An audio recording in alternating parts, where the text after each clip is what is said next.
You ask Tiger to calculate. This deals with linear inequalities with one unknown.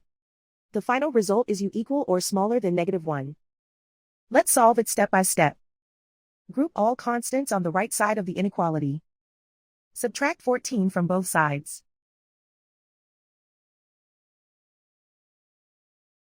Group like terms.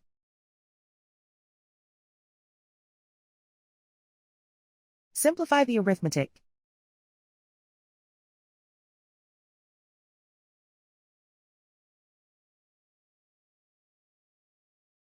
Isolate the u. Divide both sides by 8.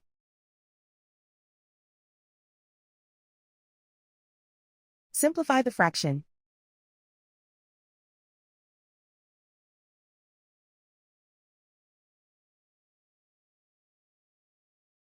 Plot the solution on a coordinate grid.